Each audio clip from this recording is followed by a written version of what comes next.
So we have Arthars thing, Pictomancer overview. I'm curious to see what he had to say about Pictomancer and Viper. So first, let me start with VIPER from Arthars. Hey guys, in this video, we will be going through VIPER, one of the new jobs that will be coming in 7.0 Dawntrail. Because this is a brand new job, we'll go more in depth into talking about how the gauges work, what they represent, and what they are used for. VIPER sight gauge, I personally just call it a sword gauge. It's just used to show and preempt you which skill you should use next. Honestly, it's very redundant because the hotbar itself solved that for you, which I will dive into more later. Serpent's eye gauge allows you to use Reawaken. Yeah, so basically you don't, I guess he's saying kind of the same thing that I felt, which is you don't need to really look at the job gauge that much because the hotbar is going to tell you what to do. Reawaken works exactly like Reapers and Shroud. After you gain 50 gauge, you can use Reawaken and then you perform 4 times 1.5 GCD skill with an off GCD skill in between and then a finisher. Viper also has to track 3 His buffs audio is a little low. Yeah, let me turn it up. Attack speed buff and a debuff like Reaper's death design on target to do more damage. Please note that we will not Is that better? any rotation in this video as it is a new job. We will also ignore potency values because again these are subjected to final adjustment and or changes. Oh, we will I know what to mainly do. focus and dive into how the skills and buff works, etc. and how the class feels to play. I will go through what you need to do in order to get started, how each combo work, how each buff work, and what the Reawaken does. How's that? I will also only Is that alright? talking about single target because AoE combos works. I can still turn it up more if you need. If you know how to do single target stuff. So weird hearing Arthur's calm voice. Oh my gosh, I know. You'll know how to do the AoE stuff. It's Arthur's not Viper freaking has out. 3 main buffs to stack. Actions containing the word dread in their names place a nauseous snash enfeeblement on the target that increases damage dealt by the one who placed the enfeeblement. So that's like, it's not a dot, but it's just lets you do more damage. Like the Reaper's death design. Actions containing the word hunter in their names grant a hunter's instinct enhancement that increases one's own damage dealt. Actions containing the word swift in their names grant a swift skill enhancement that increases one's own attack speed. I really appreciated how the names are very clear about what it gives you.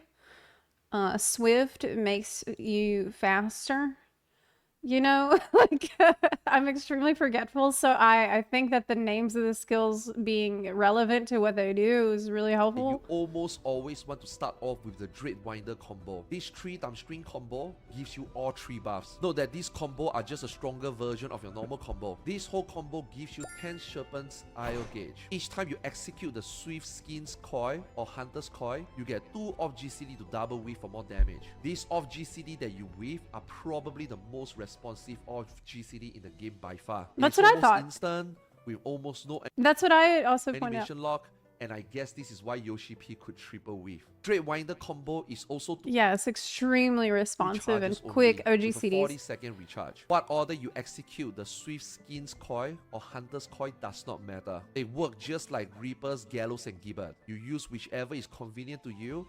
But do note that there are positional requirements for each. When Dreadwinder combos are on cooldown after you use both charges, you then fall into using the normal combos. These normal combos generate 10 Serpent Eyes gauge at the end, so it's your bread and butter combo while Dreadwinder combo is down. This is where it gets a little confusing as all of these combos cross interacts with one another. This looks intimidating, I know. But don't worry, this is where I think the biggest evolution in Final Fantasy XIV melee combo system comes in. As much as you see on the screen, there's many interactions and branches between these combo. They are actually just 2 buttons. It's actually just 2 buttons because it's like there's 2 branching paths that starts with either your Dread Fang or Steel Fang. But the job simplifies this, the way that the hotbars are set up simplifies it so much that it's not scary. Just 2 buttons. Viper somehow has a smart system where the preferred combo actions that grant you buffs will light up based on the remaining timer of your current buff or debuff. This means that on the combo step, if a buff or debuff timer is lesser than the other, then the action that will grant you the buff with the shorter remaining duration will light up. You do not lose potency at all for the first 2 steps in the combo, even if you didn't press the one that lighted up. You just extend the wrong buff, but the buff timers are so long anyway, it will fix itself during the next combo. However, even if there is no way to mess up your combo per se, the finishers has to be pressed perfectly as there is a potency buff attached to it depending on which finisher you did prior. For example, if you did Flank Sting Strike finisher in your first combo, it buffs your next finisher Hind Sting Strike as seen in the tooltips. Lastly, every time you finish an entire combo, you get an off GCD Serpent's Tail to weave before the next GCD. Basically like a Gunbreaker's continuation at the end. Next is the Reawaken form. As you activate Reawaken form, you basically cycle through the first generation to the fourth generation and first legacy to fourth legacy. The generation skills are GCD and the legacy skills. Yeah, so this was also a case where the naming system makes this really simple because it's just like you press first generation, first legacy. Second generation, second legacy. You just press the one, and then the one that says second.